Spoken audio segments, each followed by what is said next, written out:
Hey everyone, this is Melissa with The Creative Season. So glad to be back with you. I thought this week we would jump from flowers, which I've been loving doing, but we would do a fun home. So I had created this home. This is actually a fun mock-up for a card, potentially this with a little sold sign on it.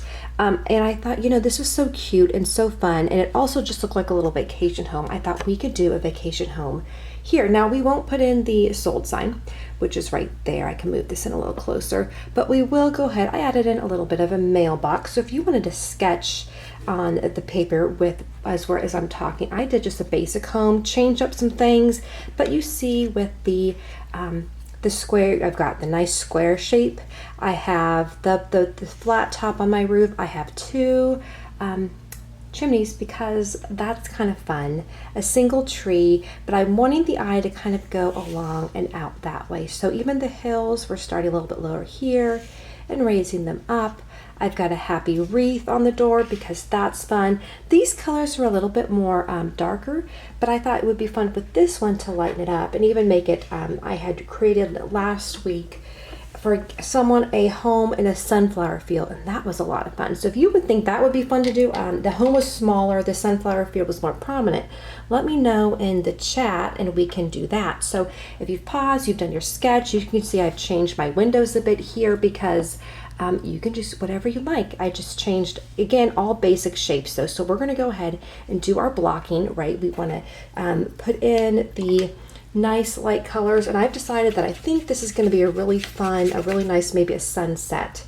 So I'm going to do the back of the painting in yellow, just a nice, I've got a darker yellow that I'm going to just move that all over, and I'm actually going to grab a bit of a wider brush that will move the paint around a little bit more. Okay, and I'll move this in a little bit closer. I'm recording this at a different time of day and seeing if I can still have the light but not the shadows. I'm always playing with the shadowing. So I've just, again, a very light wash. And if you want to do blue skies, go right ahead. Just outline. I didn't draw in the tree, but around where I think the tree is going to extend to. I'm actually working up some of the things that we've been doing in the past, the watermelon, the sunflowers. I have a fun project where we're going to combine everything we've been doing, which I think that's going to be a lot of fun. Okay, so again, you know how we like to make sure that we put color everywhere. So we'll end up putting that yellow in a lot of different places here too. And I'm going to back that out just a little bit. So for our colors, I thought it would be fun to let's go ahead and make our roof. We'll go ahead and just do that in nice brown. We'll stay with that one, a nice warm color. That's going to nicely, now be careful that it doesn't blend into our sun, right? So I'm going to just outline this. I've got my pointy brush here. Oh, and see how that, it might just try to stay away from your sky if you can. If not, if you bleed a little bit like me, we can always just come back here with our paper towel and you just dab it. And then fill it in a little bit later after it dries. I'm just doing some color blocking, laying in the main areas of paint so I know where all my colors are. I'm going to go ahead and do the tree trunk over here as well, making sure we're leaving some white. I've got a couple of branches here that I'm going to go ahead and put in. I have a little branch coming off the side here. And again, make a little bit darker here. Okay, that's good. So again, you can see we're starting to block in our colors.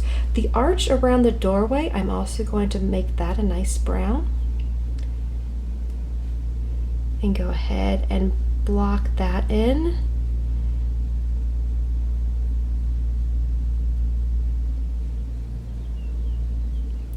Okay, what else? What other main colors are we going to use? So our windows, it's the sun is going down, but we'll say, that the windows are going to be a blue because we haven't turned on the lights yet. Maybe we'll turn on the lights in one of the rooms. Okay, otherwise, let's go ahead and create a blue for those. I need to get some more blue. I've got my bright blue, but you know what? That's okay. We'll go ahead and use it. I do love this blue, but it's a little turquoisey. You don't have to fill it in, just with our windows. With everything going on right now, I think a lot of us have had to shutter travel plans, whether that was for work or for fun. So I've been doing a lot of painting of just where would I go? I find that just like, you know, when you read a really good book and get lost in it, that's kind of how it is with painting for me sometimes. I can just get lost in creating a imaginary world for a little while. And you can even think about sometimes I'll plant a garden in my paintings.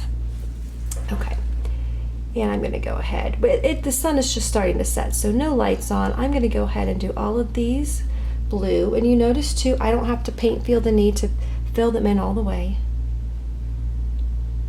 Speaking of good books, I am going through The Lord of the Rings, and I'd started it many years ago, but it was just a bit too much detail for me, and I am in love with it right now. Just absolutely in love.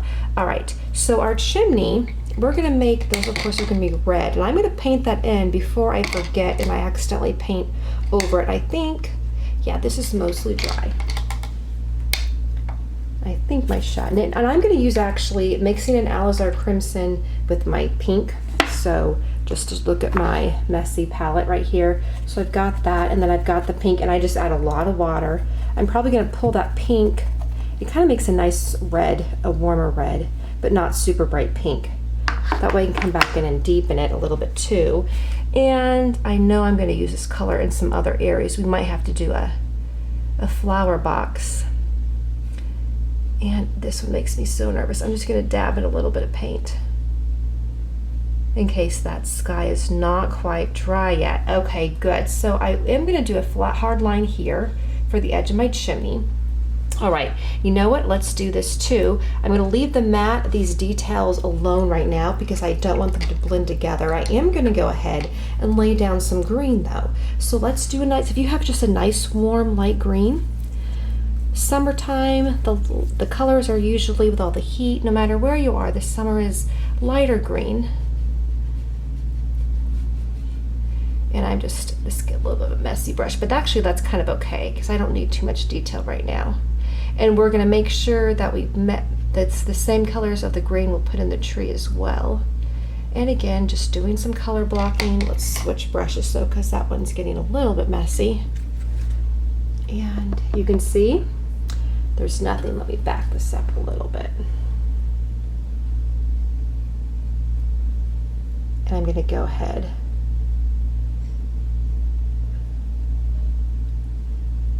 and I'm going to let this dry for just a minute after I get this color down here.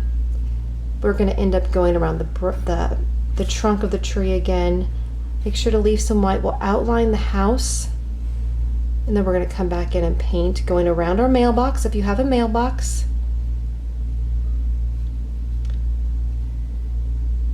I'm coming over here. And we've left a little bit of white. I'm going to end up, I think I am going to do some flowers against the house right here. So before we let it dry, let's put those flowers. Let's pretend, what color flowers? What color? We could have some pink ones. Let's say we're growing like snapdragons. I really love snapdragons. Or lupines maybe. I think I'm just thinking of flowers that have that nice long stem. And we're going to put them right up here against the house. My mom used to do that. She would plant all these beautiful flower beds right up against the house. It was so beautiful, and they would dance up under the windows. And then, of course, if you're on the inside looking out, you've got the flowers kind of peeking up in the breakfast nook. Okay, I think, did I get some water? I just wanted to make sure I'm not going to bleed here. Now, that'll make it a little tricky when we paint on the inside, but maybe we'll just do a really light color. I usually come back in and I just dab with some more paint so you get some darker spots. And I'm going to, of course, come back with the green. And then let's go ahead and mark off. You know what? I'm just going to put a little bit of flowers right in here. Just little dots. We'll come and add a little bit more detail in just a bit. Okay, let's go ahead and put in our tree now. Our tree up here. I can move in a bit closer. I'm going to start with the same green that I used on the hills and just dabbing away right now. I don't want too much. It's a nice full tree. Actually, let me go ahead and extend. I was walking around, let me finish that sentence. Let me extend these tree trunk. I was walking around and looking at all the different kinds of trees where I live, and some of them, it's so interesting to see how high the trunks go. You've noticed too, I'm gonna dab a little bit of blue in my brown, so it gets a nice dark brown, and you notice that the trunk is always a bit darker, right? And we're gonna put a little bit darker right in here. If you're feeling like it's bleeding, that's okay. We'll clean it up like we do at the end. Okay, so there we go, we've got that. And then I'm gonna go ahead and then keep dabbing here. The nice thing, if your green gets up a little bit too high into the sky, the green and yellow blend so well. What we'll do after is we can just either extend our hill, which is probably the easiest thing to do, but that'll be very, very easy to do. Now, the question is this a fruit tree? With the tall branch, it could maybe be a cherry tree. That would be kind of fun. That would be kind of fun. Maybe I think the cherry tree leaves are kind of dark. So maybe we'll darken it up a bit. And we will add some cherries or plums maybe. Maybe it's a plum tree. I'm not a huge fan of plums, but I have an aunt who makes amazing plum jam. And I have to say, I have turned into a plum jam fan, especially in the summertime. It is so good. Okay. All right, so we've got our green tree here. Those leaves are it's not really leafy. I mean, it's leafy, but they kind of are, it's not super round, but that's okay, because I think I'm gonna put some plums there. I think that would be a lot of fun, right? Okay, now we didn't get all the green in here. Let's go ahead and just a little bit of green down here. Now I am using a different paper this time. I was over at Hobby Lobby looking for a poster board actually, I like to map out projects on poster board, and I came across they had a bunch of artist paper, and specifically thick watercolor paper, and a bunch of it was on clearance, and some of it can be really, really expensive. However, this paper, I think I got it was on clearance for like $1.74 for a full sheet, which a full sheet is probably about 20 of this size, which this is about a 6 by 8 or whatnot. The difference, if you play around with different paper, it will absorb the water differently, and so you won't get warping so much. You still always have to lay it down, but if you have a Hobby Lobby, I don't know if Michael's, at least the one near me, doesn't carry a lot of individual watercolor paper, but if you're near a Michael's, Joanne might have some, and check out, just kind of keep an eye out, especially if you're noticing clearance sales. Those are so fun to experiment. That's really when I see things on clearance, it's fun to check it out. I know I can probably always go online and find it if the store's not going to sell it anymore. Okay. But I'm it's fun to see the way different paper will affect the way your watercolors turn out.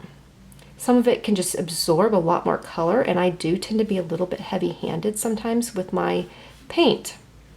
Okay, so I'm getting that brown in, and I'm still thinking about the back of my house. You know, we could really just leave it white, like a really pretty white house, and just add some shadowing.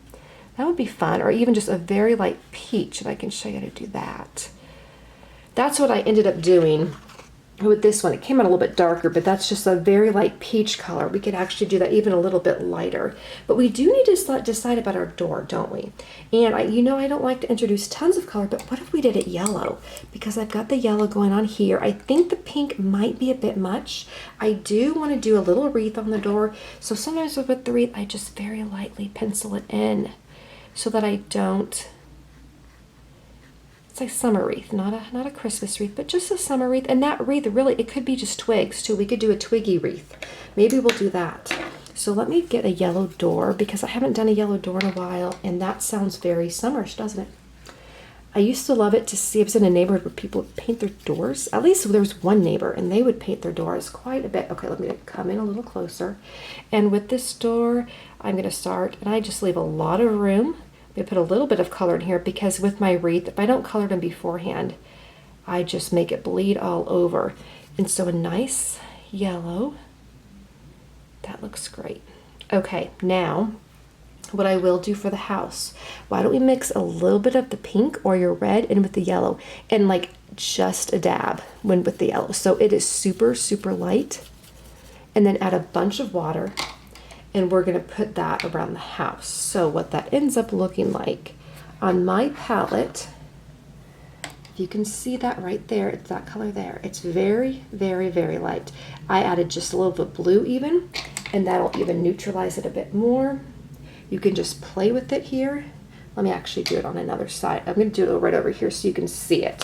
So this was some yellow in there, and I had done this last week. So I'm just mixing this up. If you have a little bit of orange, stick that in there. If it gets too dark, just add a little bit more of that warm yellow and more water. And so you're gonna come out, just put a little bit more pink in there, with a really nice rosy color. Light, light, light, almost like a peach. Okay, and just experiment. What we want is we want not pure white, we want just a little bit of color here. So then I start going around, and I'm gonna go around really lightly. So it's not quite white, which I sometimes think white's a bit stark, and I don't want to get too close to that. Add a little bit more pink. I think I got a little bit of blue in there, and that definitely changes it, but you can just change it back, add a little bit more pink and more water. So, and that's just gonna give, it's gonna be kind of a nice neutral, a warm neutral, but neutral nonetheless, since we have a lot of other colors going on. I'm gonna do a little bit on the bottom here. We haven't done our green stems yet. Okay. So that's really nice. I'm going to come in, you see we've done the color, we're about 16 minutes in. I'm going to see if I can finish up the main part. I'm going to let it dry for just a quick second, because you know what happens when I don't let it dry. Now I am going to come back, and I'm going to put my, I think these are plums. We're just going to put some plums in here. And sometimes the trick to making them look a little bit more realistic is don't do, let me grab a different paintbrush here.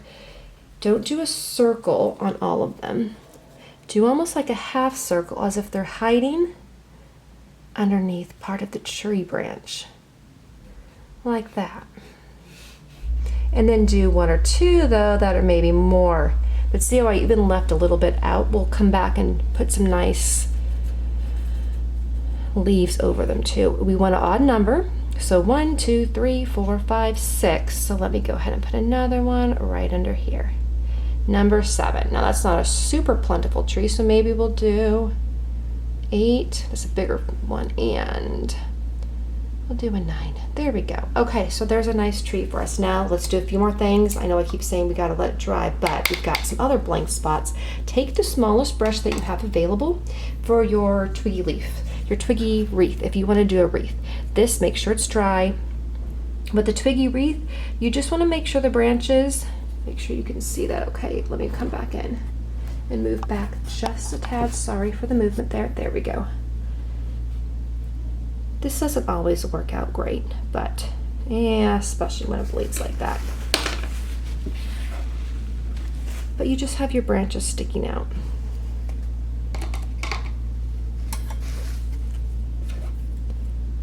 Get another small brush here. And ideally you have it just turning kind of like in a sundial. You could just have them all going the same way. And if you want, you can certainly put little flowers. And then I cross over a couple of them. And I'll clean it up with the pen. That's not my favoriteest wreath ever, but it's okay. It is okay. We can just add a little bit of darkness in a couple of places, right? That always adds dimension, and that, oh, see, that kind of makes it okay. And then I'm actually gonna make it a little bit. There we go. Okay. There's our cute little wreath. Don't forget to, we're gonna have to put in our doorknob here, so we won't forget about that. I'm gonna come back over here now and then give my branches a little bit more depth, right? I know we're getting close to 20 minutes. I like to keep these around 20 minutes so that you can come back to and have fun with it. Okay, now a few things. Oh, we need to do our mailbox. If you have a mailbox, I'm gonna go ahead for the sake of continuity with my colors. Put that down there. Very good. Okay, what else we're gonna do? We have in here, I wanted to go darker with this arch. I'm just gonna add in some color. I'm not even too concerned about making it real identical. We're keeping that watercolor look. We've got some white spots. I keep it a little bit darker at the bottom, right? Because that's where some shadows are going to be. I haven't really cleaned up the bottom of the edges because we're gonna put in the greenery here. I just wanna make sure it's dry. I've got my matte right here. What color is our matte gonna be? I think it's gonna be blue. We need a little bit more blue, huh? There we go. So we're gonna make a nice blue matte, but you can make whatever color you wanna do. Also, I think we might just need some blue flowers, just some little ones over here and right over here. Okay, I'm gonna come back in now with the green. And I've got a little bit of a darker green here. We're adding in some detail around our plum tree. If it was a cherry tree, we would have tons and tons of them, and that would look really fun, a really fun full cherry tree. You could even do some on the ground too, right? That would be fun. Okay, the other thing I'm gonna do, I've got this guy up here. We've got a little leaf coming here. We have our mountains that we want to darken up a little bit behind us, and I did kind of get the tree and the mountains mixed up. That's okay. We will just do that. And it all works because this is our cute little summer home. I think it has a wonderful kitchen, perfect for baking cookies and pies and treats, and there's a cute little library. Let's do some grass around our mailbox because that always looks super, super cute. If you want to do some stems under our little flowers here, just tiny, tiny stems, all different sizes. That gives them some personality, right? We're going to go over here. We got to give our flower stems over here, our lupines. Now, lupines are really fun because they have these little guys sticking out. Their leaves are very, very pointy. So when you do your lupines, make sure you've got your pointy leaves up and over, almost like their little arms reaching for the sky. And then you do the stem and do more arms reaching for the sky. Super cute. Then come back below all around. And then over here too. Arms reaching for the sky. And we've got nice, lots of green. And we've got lots of green around this doormat because that's the grass. I don't always likes to grow up thick there, right? We want to put our color, if it's sunset and the sun's going behind, we're gonna have shadows too on everything. Oh, I'm sorry, my arm is in the way. Oh, 23 minutes, so we're gonna finish up here. I'm gonna leave you here in a second because we'll all need to let this dry, and you're gonna want to add some detail. Make sure to add some shadowing right down here. And we've got our shadowing under the mat. We want to come back. We have a little bit of shadowing under these flowers, shadowing right around here. So we come back and make the grass a little bit darker. And we still need our mailbox. Our mailbox color, and you know what? Let's just make it a nice red. And I'll show you what I did on the other house with the pen and ink. So we've got our colors here. I'm gonna go ahead and leave some white there. And I'm gonna go ahead too with my darker brown with the little blue added. We're gonna go right down here to deepen that up. Remember, there's always shadowing down there. A little bit on the roof. Just to touch that up a bit. Down below, and if you ever think, goodness, I've gone too much dark blue, just come back with the brown and add it all in. There's no really awful mess ups unless we spill the paint palette all over, and I've had those days where I spilled the water, but other than that we could always just make adjustments. This is really pretty. Now, one thing you can do too is if you'd like, after this really dries back here, you could also take your colors and put a little bit of pink in your yellow, and what that will do, you can create a nice orange and then come back as if the sun's going down and create that in the back. You have to be careful that it's still a little bit wet because, well, you You know, right? It bleeds, but I might come back and add a little bit of that. I also am going to come back here. Now see, the houses take a little bit longer than when we're doing flowers all by themselves. And so I give yourself patience if you're kind of just enjoying the process too. There's no really reason to speed through it. Let everything dry, and then we'll come back, and what I'll do is I'll end up adding in the details. So you're going to see right here where I added in the pin. So the pin I'm adding on all the windows, the details on the chimney, right? A little bit around the door knob. If you want to put on the mailbox, and even up in the tree, I'm adding those details in here. And that gives it that really finished look. I even have a little bit of the pin, just around the edges, not outlining, but just doing almost a sketch of the pin. And I'll have a picture of the finished project of our little summer home right on our on the intro graphic to this video. I hope you are enjoying your summer in spite of all the changes we're going through, of all the things that we can't do. I hope you're also discovering some new hobbies and creative outlets that you can do. I will see you guys soon. All right, take care.